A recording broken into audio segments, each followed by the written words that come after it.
Hello everyone, मैं महराज खान बहुत बहुत स्वागत करती हूँ आप सभी का आपके अपने यूट्यूब चैनल एल्यूरिंग शिक्षा द्वार में। उम्मीद करती हूँ सब बहुत अच्छे होंगे और सब बहुत अच्छे से अपनी स्टडी भी कर रहे होंगे। तो आज जैसे कि आप लोगों को पता है एएमयू ने अपना फॉर्म आउट कर दिया है ना। और जब फॉर्म उसने आउट किया तो बहुत सारे बच्चे जो है एकदम परेशान हो गए। क्यों? क्योंकि उसमें बीएससी बीएड और बीए बीएड का जो सिलेबस था, एंट्रेंस का जो सिलेबस था, वो टोटली उसने चेंज कर दिया है ना। पूरी तरह से उसने चेंज कर दिया। जो कि मतलब जो लास्ट टाइम एग्जाम हुआ था उसको बेस मान के जो बच्चे पढ़ाई कर रहे थे, या हम भी जैसे बैच हमारा चल रहा था, लाइव बैच चल रहा था, उसमें जो हम लास्ट टाइम का जो एग्जाम हुआ था उसको बेस मान के उसके सिलेबस को, उसके एंट्रेंस को, उसके पेपर को, जो पेपर हुआ था उसका एनालिसिस करके हम उसी के बेस पे हम बच्चों को स्टडी करा रहे थे, मतलब क्लासेस प्रोवाइड करा रहे थे। लेकिन हुआ ये कि जैसा आज फॉर्म जैसे आया तो इसमें जब सिलेबस देखा तो उसने पूरी तरह से सिलेबस चेंज कर दिया।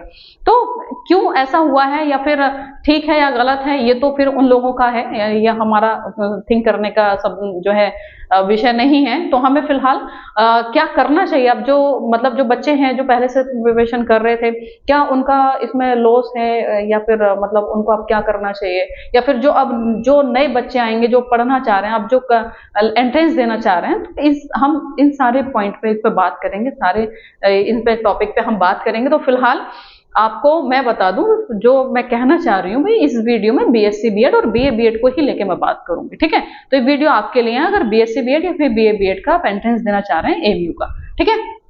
सबसे पहले तो ये आपको जानना चाहिए कि इसमें जो सेमेस्टर है वो 8 सेमेस्टर है, क्लियर है। और सीट जो है इसमें बॉटनी जूलॉजी में 17 है, फिजिक्स केमिस्ट्री में 16 है और मैथमेटिक्स में 17 है, क्लियर।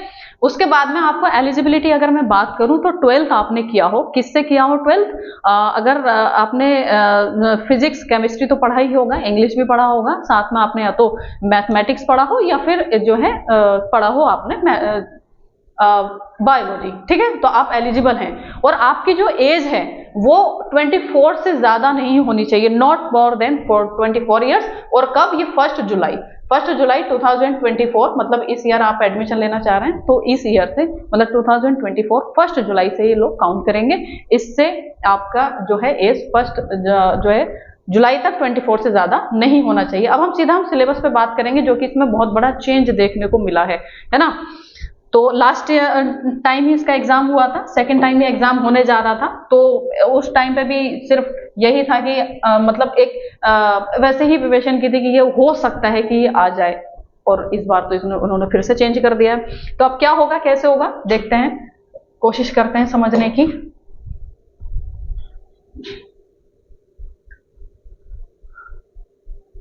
इसमें जो सिलेबस इन्होंने दिया है वो है सेक्शन ए, पार्ट ए। पहली बात तो पार्ट ए और पार्ट बी, इन्होंने दो पार्ट में इसको डिवाइड किया है। पार्ट बी में इन्होंने टीचिंग एप्टीट्यूड रखा है और पार्ट ए में इन्होंने इतने सारे यूनिट रखे हैं, जैसे सेक्शन ए में इंग्लिश, सेकंड में chemistry, third physics, fourth mathematics और बायोलॉजी। कितने नंबर के हैं? 25। एक बात मैं और बता दूं, यहाँ जो आपका पेपर होगा वो 100 मार्क्स का नहीं होगा। क्या? 100 मार्क्स का नहीं होगा। इस बार जो आपको एग्जाम देना होगा वो 125 मार्क्स का होगा, 125 क्वेश्चन होंगे, ठीक है। कैसे होंगे? इंग्लिश का 25 होगा, फिर केमिस्ट्री का 25 होगा, फिजिक्स का 25, मैथमेटिक्स या बायो में से कोई आपको एक लेना होगा। ये तीन यूनिट जो है इंग्लिश, केमिस्ट्री और फिजिक्स, ये क्या है? ये कंपलसरी है, ठीक है, ये कंपलसरी है। और मैथमेटिक्स बायो में से कोई एक यूनिट आपको पढ़नी होगी या एक यूनिट आपको सॉल्व करनी होगी, ठीक है। ये तो हुआ आपका सिलेबस किसका? पार्ट ए का। कितने हो जाएंगे यहां से? 3 ये वाला और एक यहां से, तो ये हो जाएगा टोटल 100 मार्क्स का, क्लियर है। अब फिर उसके बाद में पार्ट बी, टीचिंग एप्टीट्यूड से 25 क्वेश्चन आएंगे। कितना आएंगे? 25 क्वेश्चन। फिर आपका पेपर टोटल हो जाएगा 125 क्वेश्चन। तो ये वाला भी चेंज इसमें इस बार देखने को मिला कि 100 का ना होकर 125 का पेपर होगा। और इसका सेंटर जो है वेस्ट बंगाल, पटना, बिहार, कोझिकोड, ये सब जगह होगा। ये कोई खास मतलब नहीं है, मतलब मैं जो बताना चाह रही थी आपको, सिलेबस पे ही बात करना चाह रही थी।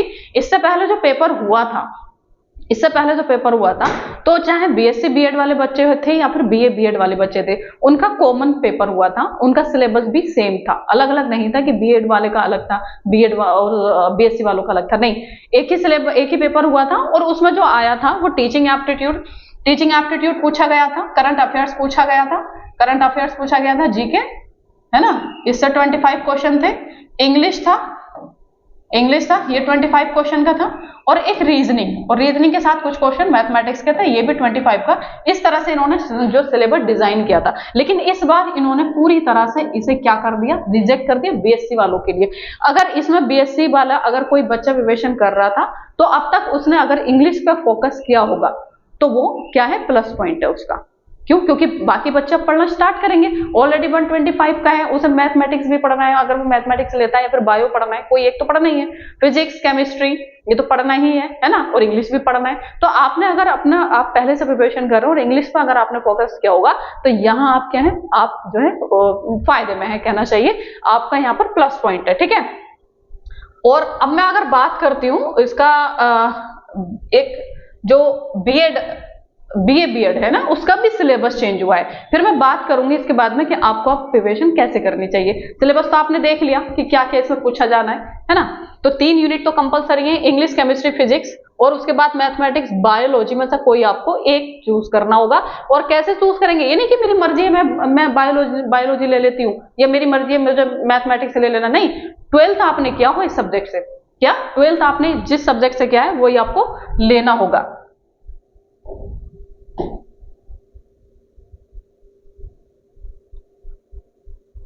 उसके बाद में एक चेंज और देखने को मिला है, जो कि बीए बीएड में भी है। बीए बीएड का भी जैसे मैंने बताया, टीचिंग एप्टीट्यूड पूछा था, रीजनिंग पूछा था, इंग्लिश पूछा था, करंट अफेयर्स पूछा था, लेकिन इस बार इसमें जो चेंज देखने को मिला है वो भी सेम है, ये भी 8 सेमेस्टर है इसमें भी, और जो है इसमें बाकी सब्जेक्ट जो है अलग अलग है, सीट अलग अलग है, अपने सब्जेक्ट वाइज देख लीजिएगा, सीट इसमें है, अरेबिक में 2 है, इंग्लिश में 9 है, हिंदी में 6 है, पर्शियन में 2 है, अपने हिसाब से देख लीजिएगा जो भी आपका सब्जेक्ट है। मैं इसके सिलेबस पे ही बात करूंगी क्योंकि सिलेबस में चेंज हुआ है। ये देखिए इसका सिलेबस जो है ये भी 2 पार्ट में है, इसका सिलेबस भी क्या है, 2 पार्ट में है।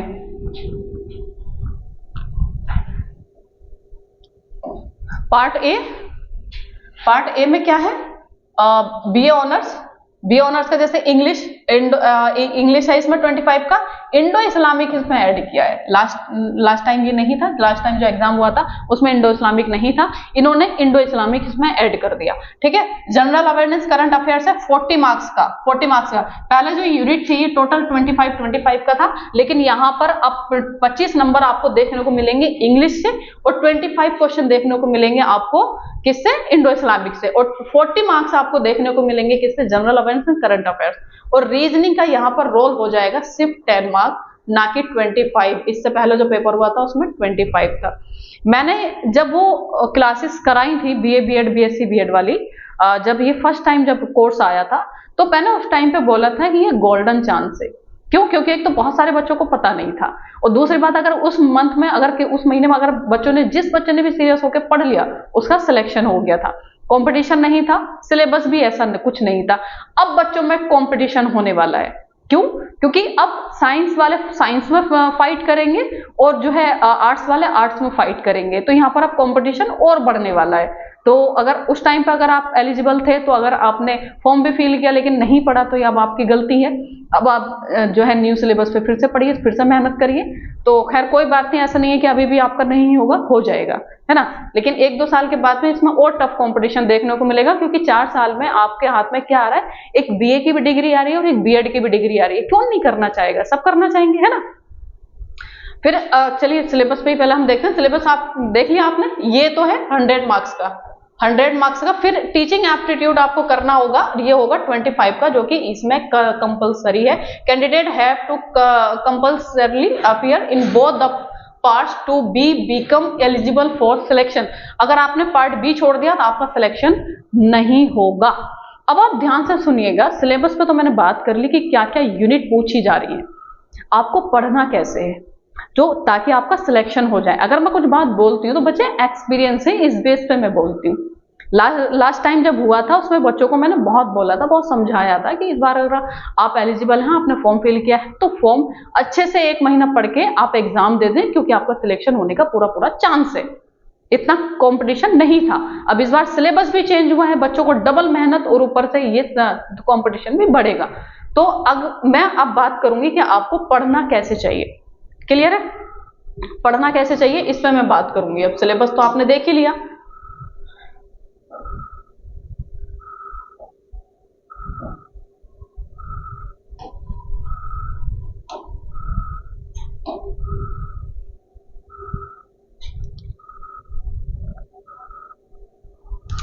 आप मुझे एक बात बताइए,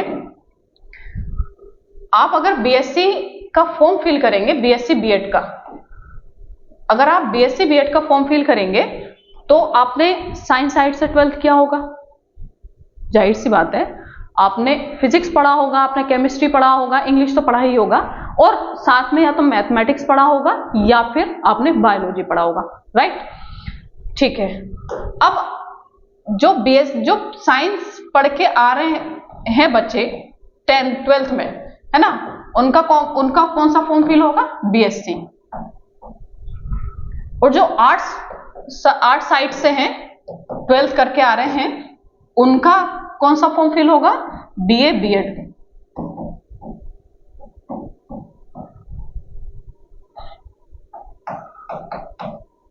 मतलब साइंस वालों का कंपटीशन अब साइंस में है और आर्ट्स वालों का कंपटीशन अब आर्ट्स में है, राइट? ऐसा नहीं है कि लास्ट टाइम के तरह की, मतलब जो है सब कॉमन था, और कॉमन होने की वजह से क्या हुआ कि कुछ बच्चे जो साइंस बैकग्राउंड से थे उनकी समझ में नहीं आ रहा था पेपर, कि उनको टीचिंग एप्टीट्यूड उनके सर के ऊपर से जा रहा था और ऊपर से उनको जीके पढ़ना पड़ रहा था। तो आर्ट साइड से जो बच्चे थे उनको तो फिर भी ठीक लगा था, क्योंकि उनका वो सब्जेक्ट था, ह्यूमैनिटीज था। लेकिन साइंस वालों के वो सर के ऊपर से निकल गया। लेकिन अब क्या देखने को मिला है कि जब साइंस में जो बच्चा 12th करके आ रहा है उसको बीएससी बीएड का फॉर्म फिल करना है, तो उसको सिलेबस भी कैसा डिजाइन किया गया है? साइंस का सिलेबस है। इसमें बायो है ना, इसमें फिजिक्स है, इसमें केमिस्ट्री है। तो आप मुझे बच्चे एक बात बताइए, अगर आपने 12th में ये सब्जेक्ट पढ़े हैं तो आपके साथ में जो बच्चा एग्जाम दे रहा है, क्या उसने ये सब्जेक्ट नहीं पढ़े?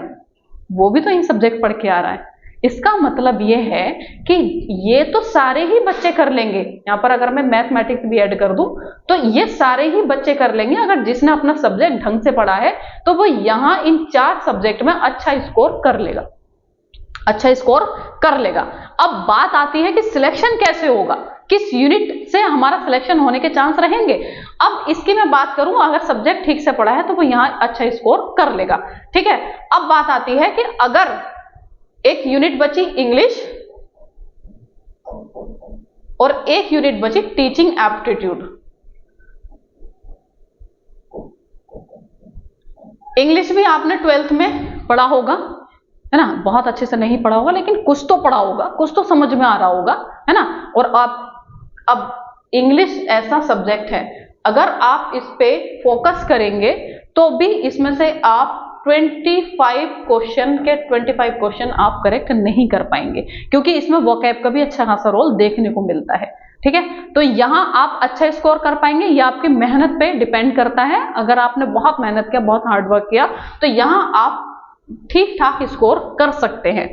अब मैं क्या बात कहना चाह रही हूँ, इतनी देर से मैं क्या बोलना चाह रही हूँ, मैं बच्चे ये बोलना चाह रही हूँ, सीधी सी बात है कि अगर कोई बच्चा साइंस में अप्लाई कर रहा है तो वो बायो, फिजिक्स, केमिस्ट्री, मैथमेटिक्स का ऑलरेडी स्टूडेंट है, वो यहाँ अच्छा स्कोर करेगा। अगर उसने सब्जेक्ट ठीक से पढ़ा, अगर वो अच्छा स्टूडेंट है, मैं उसी की बात कर रही हूँ, ठीक है। और उसने 12th में इंग्लिश भी पढ़ा है, मतलब इंग्लिश से वो अवेयर है और वो कहीं ना कहीं इसका ठीक ठाक स्कोर कर लेगा। क्लियर? जहां कोई इसमें 100% नहीं करेगा इंग्लिश में, चाहे वो कितना भी पढ़ा हुआ हो। अब बात आती है टीचिंग एप्टीट्यूड। टीचिंग एप्टीट्यूड एक ऐसा यूनिट है आपके लिए, आपके सिलेबस में, जो कि आपका सिलेक्शन डिपेंड करेगा इस यूनिट पे। समझ में आया? टीचिंग एप्टीट्यूड पे जिस बच्चे ने मेहनत कर ली वो बच्चा सिलेक्शन ले लेगा, क्योंकि टीचिंग एप्टीट्यूड से किसी का लेना देना नहीं है। साइंस बैकग्राउंड वाले के लिए तो बिल्कुल नहीं है, है ना। आर्ट साइड वाले के लिए भी नहीं है, लेकिन साइंस वालों के लिए तो बिल्कुल ही नहीं है कि मतलब टीचिंग एप्टीट्यूड से कोई लेना देना। अगर बच्चा यहाँ पर कंसेप्ट किसी का क्लियर है टीचिंग एप्टीट्यूड को लेके, तो वो यहाँ 100% स्कोर कर सकता है। अगर टीचिंग एप्टीट्यूड का उसका कंसेप्ट क्लियर है तो वो 25 क्वेश्चन के 25 क्वेश्चन क्या कर सकता है, करेक्ट कर सकता है, और यहाँ वो अपना स्कोर बूस्ट कर सकता है, मतलब बाकी बच्चों से वो थोड़ा आगे जा सकता है। और अगर जिस बच्चे ने टीचिंग एप्टीट्यूड को स्किप किया, जिस बच्चे ने टीचिंग एप्टीट्यूड को स्किप किया, तो वो एवरेज रह जाएगा, क्योंकि वो ऑलरेडी उसमें फाइट कर रहा है जिसमें सारे बच्चे क्या है, अच्छे हैं, जिन सब्जेक्ट को सारे बच्चे ऑलरेडी पढ़ के आ रहे हैं। तो वो टीचिंग एप्टीट्यूड नया है। टीचिंग एप्टीट्यूड जिस बच्चे ने अपना फोकस टीचिंग एप्टीट्यूड पे कर लिया, उसमें अच्छा स्कोर वो ले आया, तो वो बाकी बच्चों से अच्छा स्कोर करेगा ही करेगा, 100% करेगा। तो ये तो बात आ गई। अब मैं क्या आपको समझाना चाह रही हूँ कि आपको ये समझाना चाह रही हूँ कि 12th में अगर आपने साइंस पढ़ा है और आप बीएससी बीएड करना चाह रहे हैं, तो आपका टोटली फोकस किस पे होना चाहिए, मतलब टोटली नहीं बोलूंगी मैं, आपका फोकस टीचिंग एप्टीट्यूड पे बिल्कुल होना चाहिए, और जो है बहुत अच्छे से आपको टीचिंग एप्टीट्यूड करना है। ये जो यूनिट होगी ये डिसाइड करेगी आपका सिलेक्शन होगा कि नहीं होगा। सारे बच्चों के लिए नई होगी, न्यू यूनिट है, नहीं लेना देना किसी का, नहीं पढ़ा, और जो बच्चा इसको पढ़ लेगा सिलेक्शन ले लेगा। अब बात मेरी ध्यान रखिएगा। अब बात मैं करूंगी बीए बीएड वालों की बात। अब बीए बीएड वालों के जैसे इसमें जो यूनिट है, जो सब सिलेबस है, वो क्या है, इसमें करंट अफेयर्स, इसमें इंग्लिश है,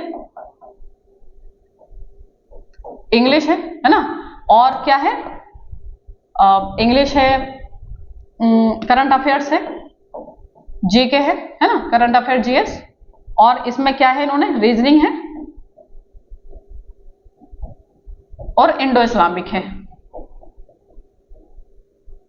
ये 25 का है, ये 40 का है, और रीजनिंग 10 मार्क्स का है, और इंडो इस्लामिक 25 का है। कितना हो गया? और इसके साथ में और जो है टीचिंग एप्टीट्यूड है 25 का। ऐसे ही इसका कुछ सिलेबस है।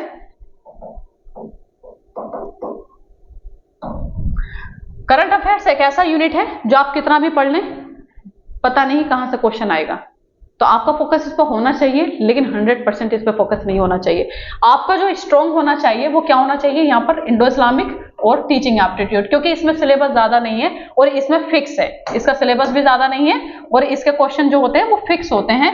इसलिए आपका जो फोकस होना चाहिए इन दो यूनिट पे होना चाहिए, और इन दो यूनिट को आपने अगर स्ट्रॉन्ग कर लिया, आपका सिलेक्शन इंशाल्लाह हो जाएगा। अगर आपने इन दो यूनिट को इग्नोर किया तो सिलेक्शन आपको इग्नोर कर देगा। समझ में आया? तो इसलिए आपको टीचिंग एप्टीट्यूड और इंडो इस्लामिक पे क्या करना है, फोकस करना है, अगर आपको चाहिए सिलेक्शन तो। अब हम आपकी क्या हेल्प कर सकते हैं इसमें, क्योंकि सिलेबस तो हो गया चेंज। अब जो बच्चे पहले से पढ़ रहे थे, अगर इंग्लिश पढ़ रहे होंगे तो इंग्लिश कॉमन है इसमें, और उसमें भी इंग्लिश है, तो उन बच्चों का प्लस पॉइंट है, बाकी बच्चों से वो आगे ही हैं जो बच्चे अब तैयारी करना शुरू करेंगे। ठीक है, तो बीएससी बीएड वाले बच्चों से मैं कहना चाहूंगी कि आपको टीचिंग एप्टीट्यूड पे जरूर फोकस करना है, और जो बीए बीएड वाले बच्चे हैं उनको मैं कहना चाहूंगी कि इंग्लिश पे और इंडो इस्लामिक पे और टीचिंग एप्टीट्यूड पे आपको फोकस होना ही चाहिए। छोड़ना किसी को नहीं है, लेकिन मैं बात कर रही हूँ कि आपका ज्यादा फोकस किस पे होना चाहिए, कि जहां से आपका स्कोर जो है 100% हो, तो वो ऐसी यूनिट है टीचिंग एप्टीट्यूड और इंडो इस्लामिक। टीचिंग एप्टीट्यूड तो ऐसा है, बहुत इजी है, बहुत इजी है। अगर और एक बात और मैं बता दूं, इतना साल का जो एक्सपीरियंस है टीचिंग एप्टीट्यूड को पढ़ाने का, वो मुझे एक ही बात समझ में आई है कि या तो बच्चा यहाँ पर जीरो है या फिर हीरो है। समझ में आ रहा है मैं क्या बोल रही हूँ? या तो बच्चा जीरो है या फिर बच्चा हीरो है। क्यों? क्योंकि उसका अगर कंसेप्ट क्लियर नहीं है, अगर कंसेप्ट क्लियर नहीं है तो वो यहाँ मुश्किल से 1 या फिर 2 ही क्वेश्चन करेक्ट करके आता है, बाकी सब क्वेश्चन गलत कर आता है। ठीक है, और अगर किसी बच्चे का कंसेप्ट क्लियर है तो वो यहाँ 25 के 25 क्वेश्चन करेक्ट करके आता है। और ये मेरा जो है लास्ट ईयर का रिजल्ट हो, इससे लास्ट ईयर का रिजल्ट हो, मैं 3-4 साल से कंटिन्यू मैं टीचिंग एप्टीट्यूड पढ़ा रही हूँ, तो मुझे इसका एक्सपीरियंस है बहुत अच्छा। ठीक है, अब आपको क्या करना है, अब या तो अगर मतलब आप सेल्फ स्टडी करना चाहें तो कर लें, और आप अगर हमें बोलेंगे तो हम आपको टीचिंग एप्टीट्यूड का क्या करेंगे, जो है नोट्स प्रोवाइड करा देंगे। ठीक है, अब बात आती है कि नोट्स आपकी समझ में आएगा क्योंकि आपका बैकग्राउंड यही है और नहीं है टीचिंग एप्टीट्यूड का, तो आपको नहीं पता। अगर आप हमारा बैच ज्वाइन करेंगे, हमारा बैच जो है जल्दी स्टार्ट हो जाएगा, जल्दी मैं अनाउंस करूंगी जो बैच है। अगर आप उसको ज्वाइन करते हैं तो हम उसमें आपको देंगे टीचिंग एप्टीट्यूड की कुछ ऐसी यूनिक क्लास, कुछ ऐसे यूनिक वर्ड्स हैं जिनको मैं बोलती हूँ कि वो की वर्ड्स हैं टीचिंग एप्टीट्यूड के, जो निगेटिव पॉजिटिव मैं उनको वर्ड्स को बोलती हूँ। अगर किसी ऑप्शन में अगर निगेटिव वर्ड्स है तो वो हमारा आंसर नहीं होगा, और अगर किसी उसमें ऑप्शन में पॉजिटिव वर्ड्स है तो वो हमारा आंसर होगा। अब जैसे आपको अगर मैं 2 मिनट आपके अगर मैं और लूँ तो मैं पूछूं आपसे कि बताइए कि अगर कोई बच्चा स्कूल में क्या कर रहा है, लेट आ रहा है, तो आप क्या बोलोगे? उसको डांटोगे या फिर उसे क्लास से बाहर खड़ा कर दोगे? तो आपका आंसर, या फिर उसके मम्मी पापा से बात करेंगे तो आपका सीधा आंसर होगा उसको डांटेंगे, क्लास से बाहर कर देंगे थोड़ी देर के लिए। लेकिन ये हमारा आंसर नहीं होगा। बच्चे को डांटना है ना, बच्चे को डांटना, बच्चे को डिमोटिवेट करना, बच्चे को सेपरेट करना, ये सारे निगेटिव वर्ड्स हैं जो हमारा आंसर नहीं होते। तो कुछ ऐसे कीवर्ड्स आ जाते हैं ऑप्शन में जो लास्ट ईयर भी बीए बीएड के पेपर में देखने को मिला था, बीएससी बीएड के पेपर में, जो कि अगर बच्चों को कीवर्ड पता था वो सेकंड में आंसर निकाल सकता था। तो मेरा कुछ यूनिक तरीका रहता है टीचिंग एप्टीट्यूड को पढ़ाने का। बहुत मैं थ्योरी पे नहीं जाती हूँ या फिर बहुत ज्यादा मैं इसमें क्या बोलते हैं कंटेंट भी मैं नहीं पढ़ाती हूँ, बहुत ज्यादा नहीं पढ़ाती हूँ, लेकिन जो भी पढ़ाती हूँ वो ऐसा पढ़ाती हूँ कि बच्चे का क्वेश्चन गलत नहीं होता। तो हमसे आप जुड़ सकते हैं, हमारा बैच ज्वाइन कर सकते हैं। बहुत जल्दी बैच जो मेरा अनाउंस हो जाएगा। फिलहाल मैं इसमें बताने वाली थी कि जो सिलेबस चेंज हुआ है उसमें घबराने वाली बात नहीं है, आपका फायदा ही हुआ है, क्योंकि जो साइंस के बच्चे थे वो उसको ये लोग जीके पढ़वाए जा रहे थे जो कि बच्चे के सिर के ऊपर से जा रहा था। अब आप जिस बैकग्राउंड से आप उसी को पढ़ेंगे तो आपका कहीं ना कहीं फायदा हुआ है। तो आपको परेशान होने की जरूरत नहीं है। हाँ, जो सिलेबस है आपको उसको फोकस करने की जरूरत है, स्मार्ट वर्क करने की जरूरत है और हार्ड वर्क भी करने की जरूरत है। हार्ड वर्क ये है कि कोई यूनिट छोड़ना नहीं है, और स्मार्ट वर्क ये है कि टीचिंग एप्टीट्यूड पर फोकस करना है बीएससी वालों को, और बीए बीएड वालों को इस हार्ड वर्क ये है कि कोई सा यूनिट नहीं छोड़ना है, इसके कोई सा नहीं करना, पढ़ना है। और स्मार्ट वर्क क्या है कि टीचिंग एप्टीट्यूड इंडो इस्लामिक से कोई क्वेश्चन गलत नहीं हो, इस तरह से पढ़ना है। और 1-2 दिन में हमारा जो है हमारी फैकल्टी अनाउंस हो जाएगी, मतलब फैकल्टी है हमारी जो इंडो इस्लामिक की, तो वो पढ़ाना शुरू कर देंगे, बीएससी बीएड वाले भी और बीए बीएड वाले की हम जल्दी यूट्यूब पे जल्दी जो है फैकल्टी को लेकर आएंगे। तो ये सारी बातें आपको कैसी लगी जरूर कमेंट करके बताइएगा, और कोई डाउट्स अगर आपको बीए बीएड बीएससी बीएड को लेके तो कमेंट में बता दीजिएगा, इंशाल्लाह मैं आपका कमेंट का रिप्लाई करूंगी। Thanks for watching.